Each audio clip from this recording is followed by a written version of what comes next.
It is late Tuesday, July 25th, and they have posted some new notes on the forums in regards to the Silent Surf Challenge mode. Now, if you're watching this at the time of release, I have done the Silent Surf Challenge mode. However, the guide on how to do the Silent Surf Challenge mode is still in the editing room with our dear Noxxi, so that one's not public yet. But I have finished it, so I can offer some insight on these changes. So, Ruby. Hi all, want to let you know that we've been reading your feedback about Silent Surf and have some updates incoming. As you can imagine, we're all heads down on the final stretch before Secrets of the Obscure launches August 22nd, only 4 more weeks. Our next full build is scheduled to ship then, so we'll include these updates with that. For now though, have an early look at the update notes for Silent Surf so you can see what the team is working on. Bug fixes. Fixed an issue, okay, time out here really quick. There were a lot of bugs with Silent Surf. It was honestly kind of a disappointment because it was just like everyone I know, literally everyone I know that tried it immediately ran into, like within an hour or two, ran into the same horde of bugs. I'm honestly shocked it got through QA like that. This was the stuff I found in the first 2.5 hours. The boss is supposed to attach orange beams to people. Sometimes the beams would just not go, and if the people didn't get chosen, they couldn't do the mechanic, and so we would wipe. The boss would steal boons from pets, and pets were terrible at dodging mechanics, so then the boss would truck you with the boons. Additionally, when the boss would get quickness, even for a second, or alacrity, his kill you in one hit beam got out of sync with the rest of the ads in the room, so you would then, instead of having one thing to dodge that all happened at one time, you would have to dodge one thing, then another thing, for the whole remainder of the fight, because he would be out of sync from them. If he got regeneration that he stole, he, at 66 and 33, he goes invulnerable and does a thing where he monologues. If the regen ticked him from 33 to 34 or from 66 to 67, and then you get through that phase and hit him one time, he goes back into the freaking transition phase. And you would have to do the whole transition mechanic multiple times. When you jump to an island to DPS down the ads, if you're a pet class, your pets don't come with you. So, well, they would sometimes, but not reliably. So mechanists, druids, untamed, like all of them were struggling on the island because the freaking pet wouldn't come over there. Sometimes people would get the beam to go to the island way too late in the phase. They didn't have time to actually do the mechanic, so you would just die. Delayed eyes, periodically you'd have one blast of eyes. This one was the thing that I found out later was because the boss had stolen quickness or alacrity and it got him out of sync with the other eyes in the room. So those are all problems I found in like 2 hours on the boss fight. Now the pets having their boons be stolen by the boss was fixed with a hot fix 24 hours later after the CM mode came out.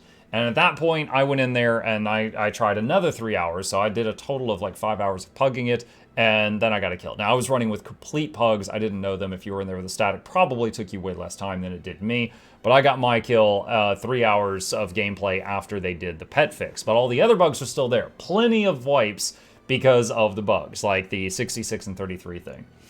All right, so fixed an issue that caused Captain Thess to have an incorrect effect icon during the third encounter. I don't know what that one was. Fixed an issue that prevented aspects from applying extreme vulnerability on challenge mode when striking with Dread Visage. Fixed an issue that allowed players to bypass World Cleaver. So I know of at least 2 people, Lord Heisen was actually the second one, that soloed the boss fight. And basically what they did was when he would start casting this big move that would just one-shot kill the whole room, and you had to go to these islands. Multiple people had to go to islands, kill an ad, and come back before World Cleaver was done casting.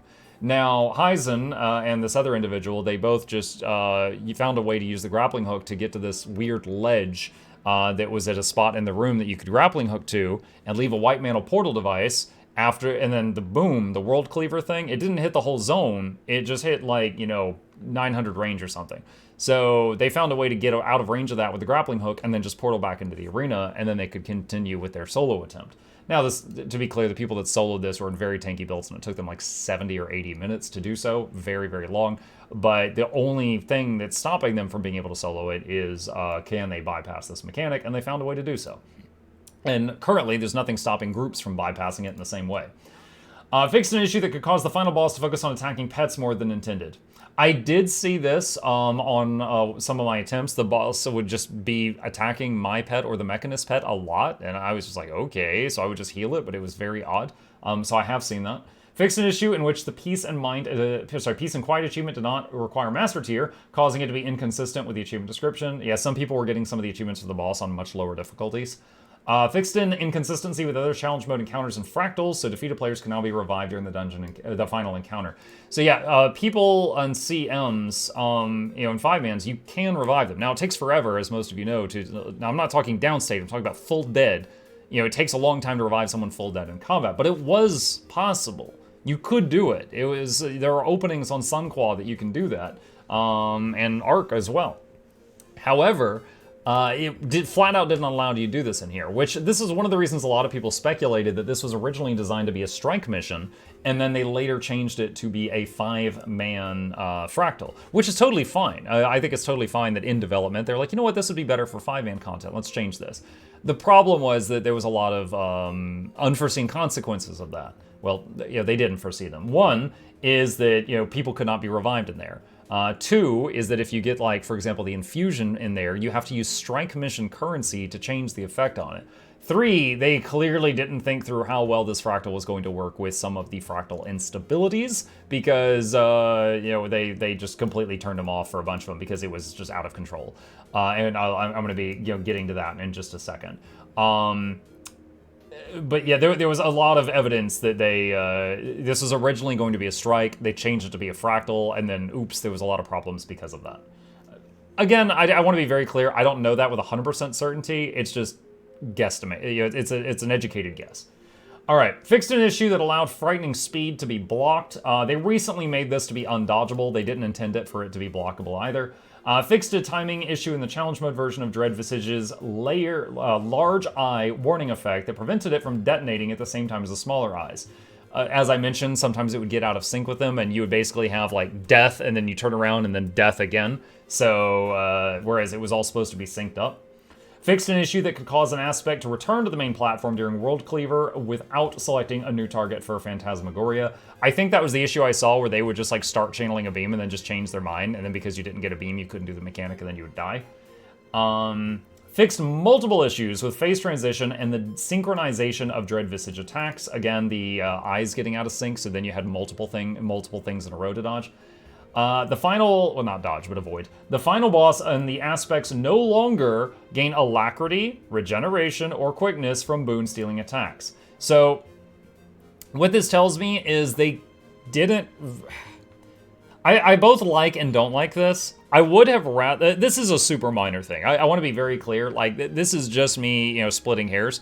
I would have rather that they fixed it to where just regen didn't break the phase transition, and quickness and alacrity didn't break his sync with the others for the big move. I'm guessing that it was simply easier from a development standpoint to just make him immune to stealing those boons, right? Like, if he steals regen and he heals a bit, I think that's an adequate punishment for you letting the boss steal your regen. Or if he steals quickness, he auto-attacks you faster. Like, that feels normal. The fact that he's just 100% immune to that because they couldn't find, they seemingly couldn't find a way to make him not get, break his big attacks with those boons. It's just blah. It's just blah.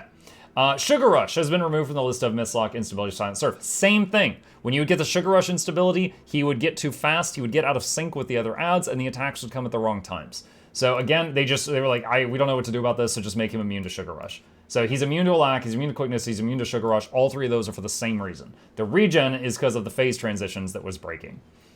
Other updates. The final boss's health has been reduced on challenge mode. I've seen a lot of people say he had way too much health. I honestly don't know if I agree with that.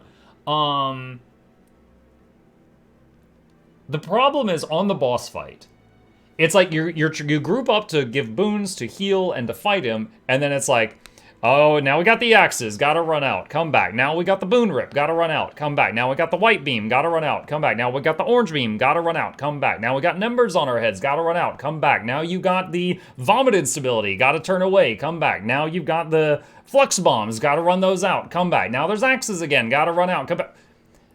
The problem, I don't think, was that he had too much health. The problem is that you never had time to hit him. You just, every single mechanic virtually on that fight is stop hitting him and go somewhere else. So because of that, And on day one, there was a vomit instability and flux bombs. So that was 2 more things you had to run out. I wasn't just making those up. Those weren't there, of course, every day. But there's so many mechanics. You gotta like, run in, run out, run in, turn away, run in, run out, run in, split up, run in, turn away. There's just very little time to hit the guy. And if you're melee, oh my god, feel bad for you. So reducing the boss's health is totally fine. I feel like the problem was more that just you never really had time to hit the guy. So like one of the best compositions was just like bring a support and 4 scourges, because they just stack up lots of condition dots, and those conditions keep ticking even when you're running all over the room. But yeah, anyway, they reduced his health. All checkpoints now require only 2 players regardless of fractal tier. I believe the checkpoints are those white circles where you needed 4 people to stand in them in order to continue. Now it's 2.